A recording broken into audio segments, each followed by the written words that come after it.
अस्सलाम वालेकुम पाकिस्तान। मैं हूँ आपकी मेज़बान मलिया हाशमी और आप देख रहे हैं प्रोग्राम अवाम का सवाल मलिया हाशमी के साथ।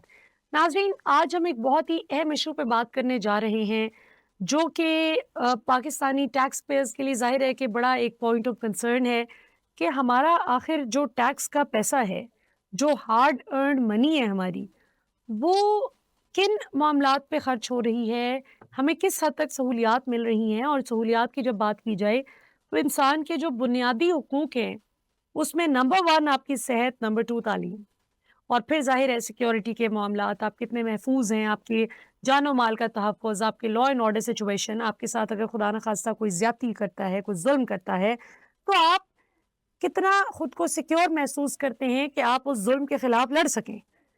अब सरकारी स्कूलों की ही मिसाल लीजिए, उसमें अब एक ये बहुत स्ट्रॉन्ग तासुर पाया जाता है, जिस पे बड़ी रिसर्च भी की गई और इस पे बहुत डिटेल में काम भी हुआ है कि सरकारी स्कूलों पर ये जो इनको ठेके पे देने का जो मामला है, ये क्या चक्कर है। और इस पे बड़ी डिटेल्ड रिपोर्ट बनाई है हमारे बहुत ही मुअज़्ज़ज़ सीनियर सहाफ़ी और तज्ज़िया निगार जनाब इकराम एहसास साहब हमारे साथ मौजूद हैं, जिन्होंने इस हवाले से बड़ा वसी इस पे काम किया है। इकराम साहब, बगैर किसी ताख़ीर के मैं चाहूँगी कि आप ज़रा इस पे रोशनी डालिए कि ये क्या मामला है? अस्सलाम वालेकुम। वालेकुम अस्सलाम। आपने चूँकि पहले ही बता दिया कि तालीम सेहत के बाद इंसान का जो है बुनियादी हक में दूसरे नंबर पर है हकूक़ में। तो तालीम के निज़ाम को अगर हम देखें पूरे पाकिस्तान में ही बुरा हाल है। अब पंजाब चूँकि सबसे बड़ा सूबा है, तो यहाँ की आप मिसाल ले लें कि यहाँ पर जो है गवर्नमेंट का, हमारी रियासत का फ़ोकस क्या है? आपने अक्सर सुना होगा जी, वज़ीर-ए-आज़म कभी ऐलान कर देते हैं कि फलाँ इलाके में हम दानिश स्कूल बना रहे हैं। तो और वज़ीर आला शहबाज़ शरीफ जो है, जब वो वज़ीर आला पंजाब थे, उस वक़्त भी उनका फ़ोकस जो है दानिश स्कूलों पर होता था। जी। हालाँकि उसके मुतबादिल एक सरकारी स्कूलों का सिस्टम मौजूद है, लेकिन हमने देखा कि उसको बेहतर करने के लिए कोई स्टेप नहीं लिया गया। ना ही उसकी बेहतरी जो है गवर्नमेंट की तरजीहात में शामिल रही, किसी भी दौर में। और अब तो जो है उसको बिल्कुल ही नज़रअंदाज कर दिया गया है। जैसे हुकूमत जानबूझकर इस सिस्टम से, इस महकमे से, महकमा तालीम से पीछा छुड़ाना चाह रही हो। हुँ। आपने देखा कि पंजाब में जो है सरकारी स्कूलों को तेज़ी के साथ उनको नेशनलाइज़ करने या निजकारी करने की तरफ जो है वो एक हुकूमत कदम बढ़ा रही है। सरकारी स्कूलों को पेफ के सपुर्द किया जा रहा है। यानी आप समझ लें कि एक सरकारी स्कूल जो है जिसमें लोग लोगों के, गरीब लोगों के बच्चे मुफ्त में तालीम हासिल करते थे, एक ना होने के बराबर फीस देते थे और सरकार ने उनका तालीम का ज़िम्मा लिया हुआ था अपने सर। लेकिन अब सरकार ने अपनी गर्दन इस वज़न के नीचे से हटा ली है। ठीक है। सरकार ने बेहतर समझा कि बजाए इसके कि हम जो है सरकारी टीचर्स को तनख्वाहें दें और ये पूरा महकमा पालें, तो आहिस्ता-आहिस्ता जो है वो सरकारी स्कूलों को पेफ के सुपुर्द करके जो है उनको निजकारी की जा रही है। और जो उसमें बरसरे रोज़गार टीचर्स थे, जी। किसी की 10 साल सर्विस हुई, किसी की 20 साल हुई, अब वो बेचारे जो है ना एक किस्म का जबरी रुखसत पर उनको भेजा जा रहा है। पंजाब हुकूमत ने जो है 13,219 सरकारी स्कूलों को पेफ के सुपुर्द करने का हदफ मुकर्रर कर रखा है। अब 13,219 स्कूल हैं, तो आप एक स्कूल में कितने टीचर्स होंगे जो इससे मुतासिर होंगे?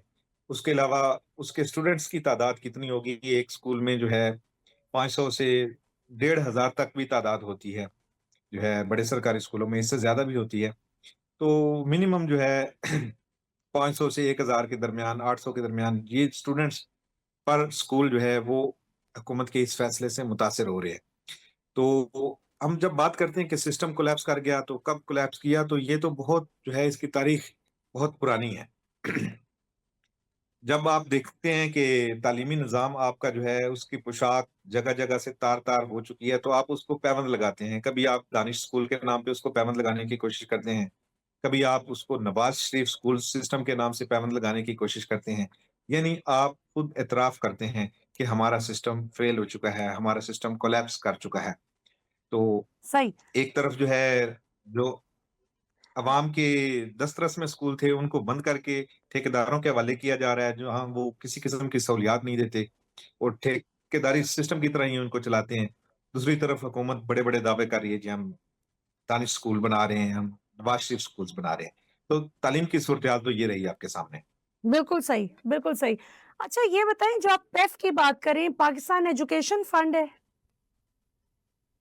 Foundation, Pakistan Pakistan education foundation. Education foundation it's a private entity, ये प्राइवेट एंटिटी है?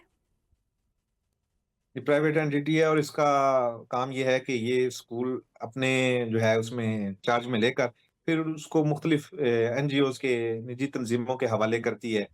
और निजी तंजीमें भी वो क्या करती हैं कि किसी ऐसे शख्स को जिसका तालीम से, जिसका तदरीस से कोई ताल्लुक नहीं है, जिसका कोई एक्सपीरियंस नहीं है, कोई पेशेवर टीचर नहीं है और उसका माज़ी में इस शोबे से ताल्लुक नहीं रहा, हुँ, उसके हवाले कर देते हैं और 2-3 टीचर्स रखकर जहाँ पर 10 या 12 टीचर्स थे, वहाँ पर 2-3 टीचर्स के साथ वो गुज़ारा अलाउंस की तरह गुज़ारा चला रहे हैं। तो अब वहाँ आप खुद देखें तालीम का मयार क्या रह जाएगा। बिल्कुल सही।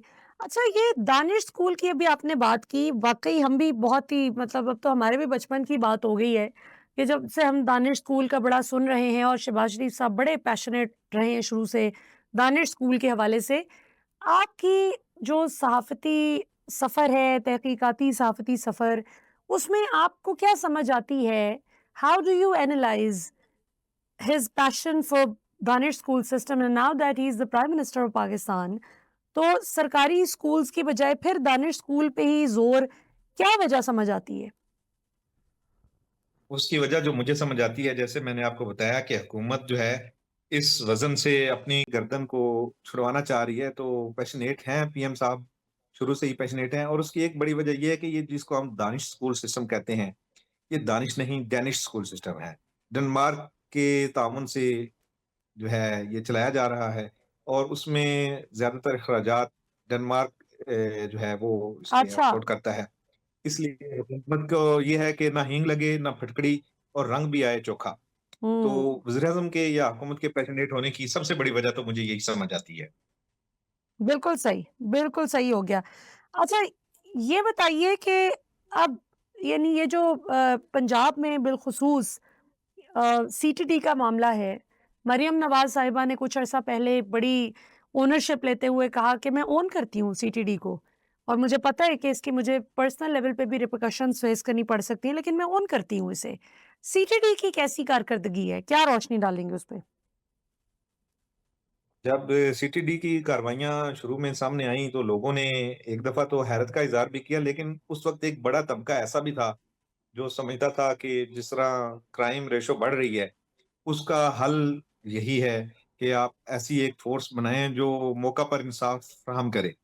तो मौका पर इंसाफ होते हमने देखा भी कि मुल्ज़िम के अपने हाथों से पिस्टल चल जाती थी या मुल्ज़िम के साथी जो है ऐसे छुड़वाने के लिए आए और उसको मार कर चले गए। उसमें सीटीडी का कोई एहलकार ज़ख्मी ना हुआ क्योंकि उन्होंने बुलेट प्रूफ जैकेट पहन रखी थी। ये ऐसी कहानियाँ एक पुराना स्क्रिप्ट जो हमें हर स्टोरी में, हर मुबैना पुलिस मुकाबले में नज़र आता है।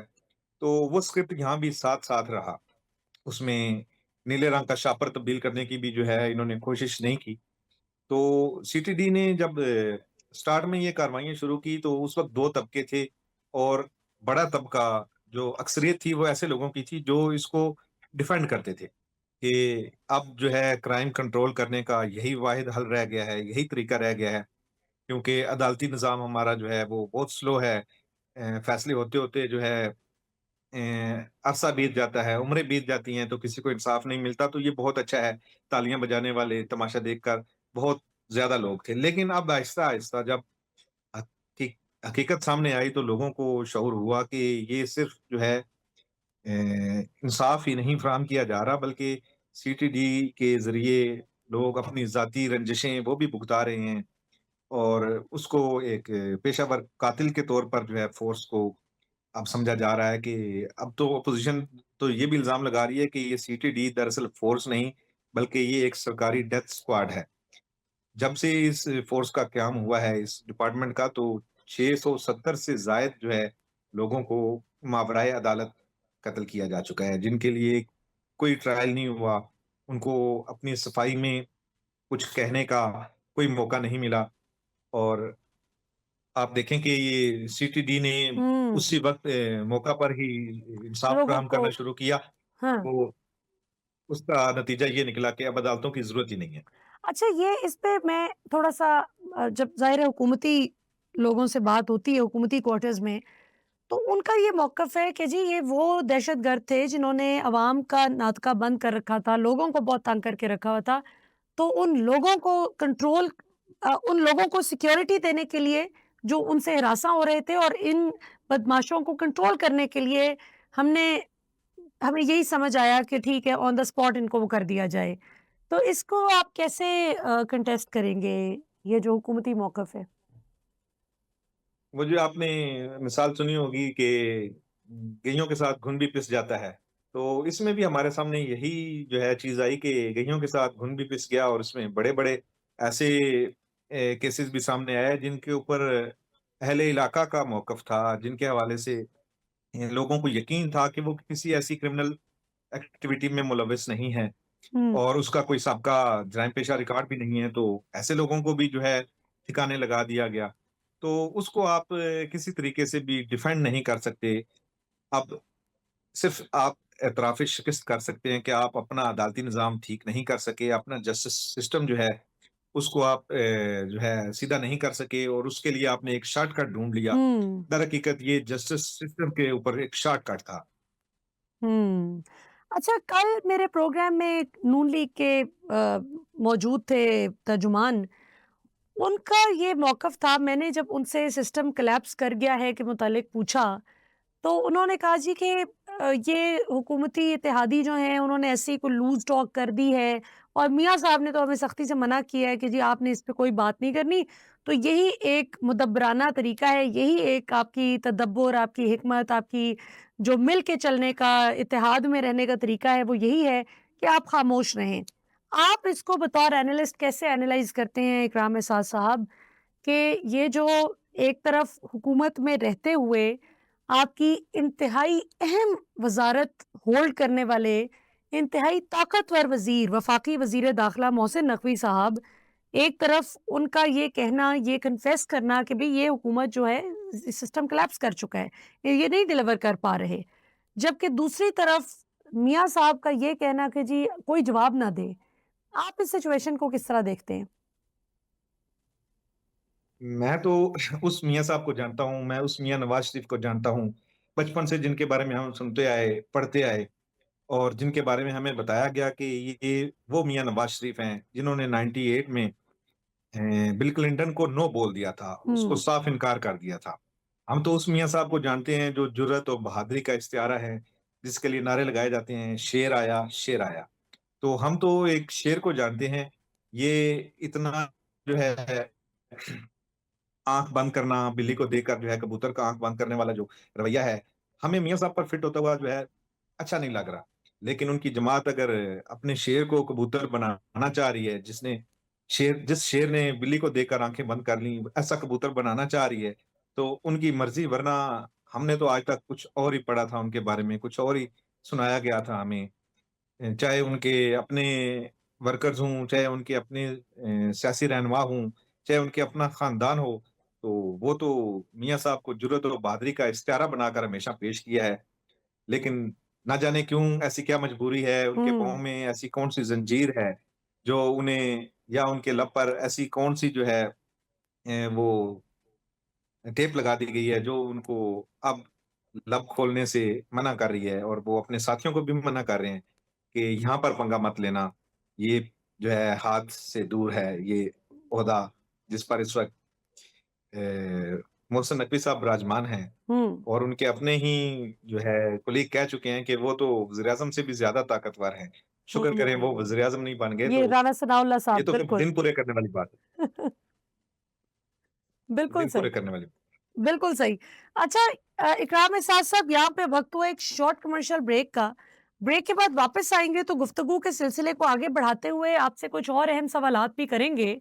और ये जो इश्यू है ये बहुत ही इंटरेस्टिंग है कि एक तरफ हुकूमती वुज़रा जो हुकूमत का हिस्सा भी हैं, वो भी अब ये मान रहे हैं। मतलब आम तौर पे ये हुआ करता था कि जब एक हुकूमत परफ़ॉर्म करके जैसा-तैसा भी, अच्छा-बुरा जैसा भी परफ़ॉर्म करके चली जाती थी, जब अपनी इनिंग्स कंप्लीट कर लेती थी और वापस अपनी अगली बारी के इंतज़ार में इलेक्शन की दौड़ में जाने लगती थी, तो वो कहा करती थी कि अच्छा जी, हम तो इसलिए फलाँ चीज़ परफ़ॉर्म नहीं कर सके क्योंकि ये मसला था।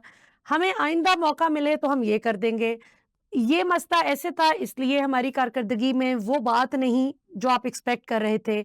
लेकिन ऐसा पहली मर्तबा हो रहा है कि इस हद तक मतलब अब हुकूमती कारकर्दगी से अवाम की मायूसी तो छोड़ें एक तरफ रह गई, हुकूमती वुज़रा अब इतने मायूस हैं कि वो पब्लिकली अब इस चीज़ को एडमिट कर रहे हैं, कन्फेस कर रहे हैं कि सिस्टम कोलैप्स कर गया है, मतलब कि हम डिलीवर नहीं कर पा रहे। तो ये किस तरफ ये सिचुएशन डेवलप हो रही है और आगे ये जो हुकूमत के कुछ कंट्रोवर्शियल फैसले भी हैं, चीज़ें हैं, इनकी क्या पॉलिटिकल कॉस्ट भी हो सकती है?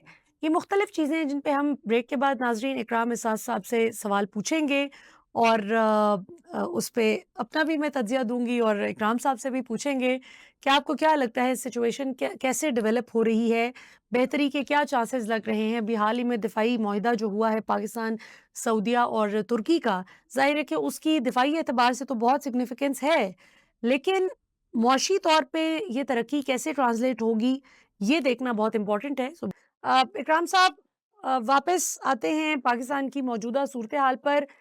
पाकिस्तान, टर्की और सऊदीया ने भी हाल ही में एक डिफेंस पैक्ट किया है। इस दिफ़ाई मुआहिदे को बहुत तवज्जो से देखा जा रहा है और ज़ाहिर है पूरी दुनिया की नज़रें इस वक़्त इस दिफ़ाई मुआहिदे पर हैं।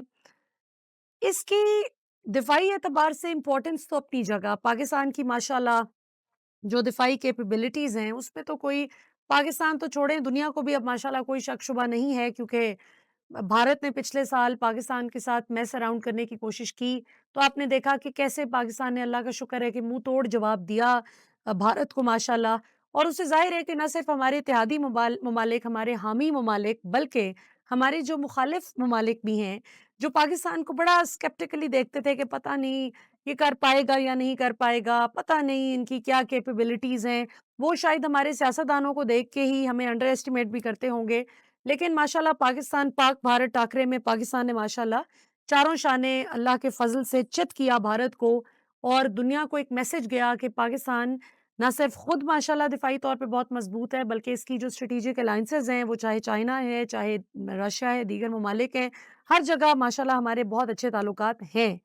लेकिन एहसास साहब अब आगे जो मुआशी चैलेंज खड़ा है एक नाग बन के, वो पाकिस्तानी अवाम को माइक्रो लेवल पे भी हर घर के बजट को भी इस वक़्त डिस्टर्ब किए हुए है और मैक्रो लेवल पे हमारी हुकूमत को भी बहुत चैलेंजेस का सामना है। मैं अभी पिछले दिनों में साबिका लाहौर चैम्बर ऑफ कॉमर्स के जो सदर थे, शाद साहब, उनको मैं सुन रही थी तो बड़े होशरुबा इंकशाफात उन्होंने किए कि कैसे अरबों रुपए हमारी सोच से बढ़ के पैसा कोई सूद की मद में जा रहा है, कोई फलां गलत डील की मद में जा रहा है, कोई बिजली घर फजूल में लगवा लिए, कोई गैस के गैर ज़रूरी मुआहदे कर लिए। तो आप क्या समझते हैं कि हुकूमत इन चैलेंजेस से कैसे कोप करेगी?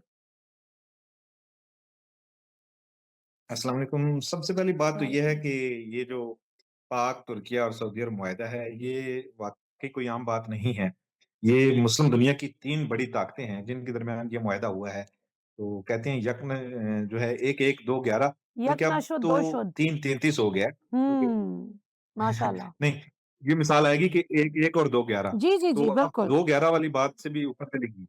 अब 1-1, 2-11 और 3-33 वाली सूरत-ए-हाल है कि अब यहाँ 3 जो है मुस्लिम दुनिया के बड़े ममालिक, ताकतवर ममालिक, वो यकजान 2 कालिब हैं और अब 1 पर हमला, 3 पर हमला जो है हम कहते हैं तो इसका जो है ये सिर्फ़ कहने की हद तक नहीं है, बल्कि ये किसी भी आज़माइश में ये कर दिखाया जाएगा।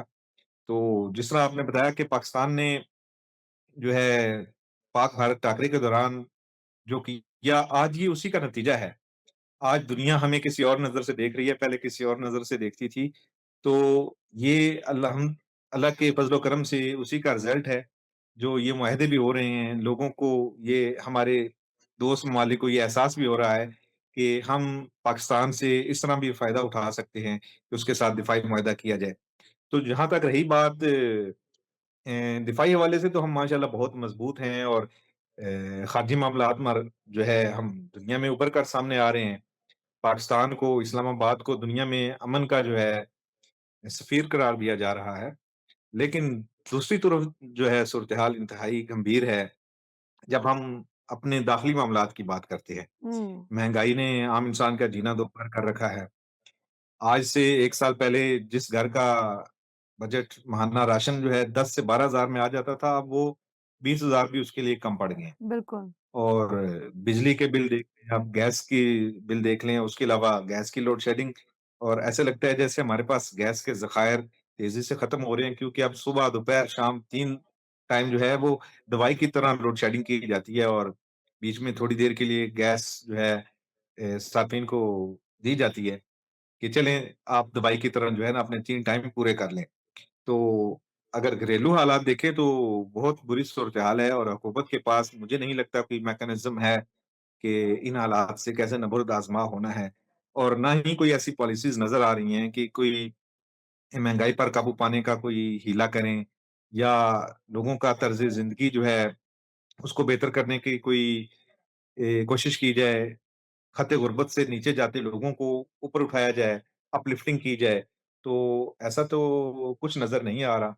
हुँ, बस हमारी हुकूमत जो है हर 2 महीने बाद एक बयान ये दिलवा देती है कि जी तरसीलात ज़र में इज़ाफ़ा हो गया, और बैरून मुल्क पाकिस्तानियों ने तरसीलात के ढेर लगा दिए, उसी पर खुश हुँ, हो जाते हैं। लेकिन अब देखें कि बैरून मुल्क जो पाकिस्तानी हैं वो कौन लोग हैं?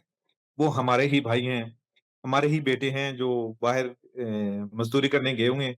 जब हम घर वाले उनको कहेंगे जी पहले आप 50,000 भेजते थे तो उसमें हमारा गुज़ारा हो जाता था, अब नहीं होता। अब हमें 50,000 की जगह आप 1,00,000 भेजेंगे। तो हुँ, वो बेचारा ओवरटाइम लगाए, वो खुद मशक्कत करे, जैसे करे, अपना पेट काटे, उसने वो 1,00,000 रुपया भेजना ही भेजना है।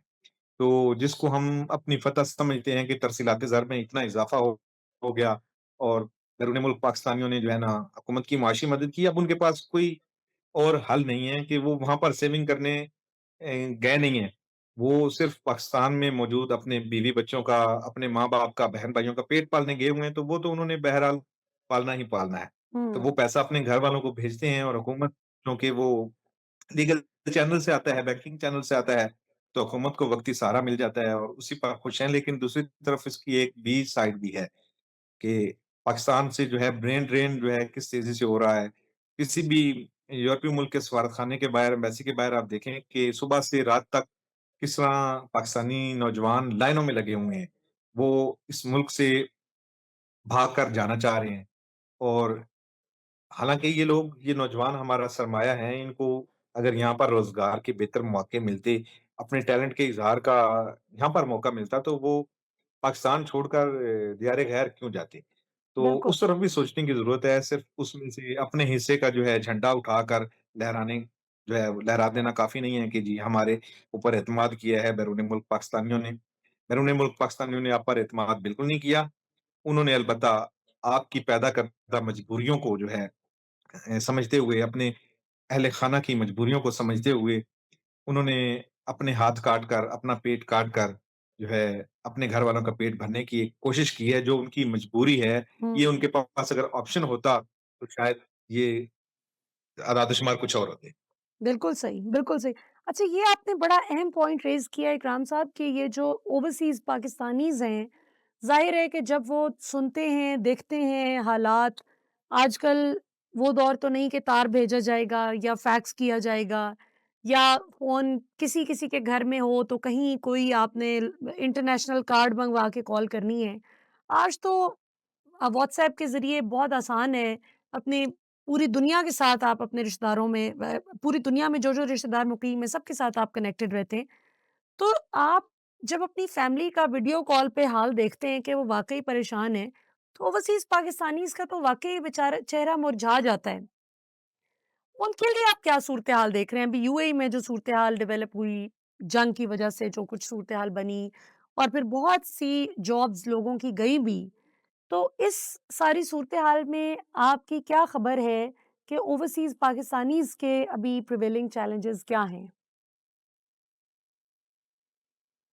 ओवरसीज़ पाकिस्तानीज़ जो है, हमसे ज़्यादा जो पाकिस्तान में रहने वाले लोग हैं, उनसे ज़्यादा वो पाकिस्तान के हालात से बाखबर होते हैं। हुँ, अब आप हैं या आप जैसे दूसरे जो है एंकर्स हैं, इनके शोज़, इनके प्रोग्राम्स पाकिस्तान में शायद कम लोग देखते हों।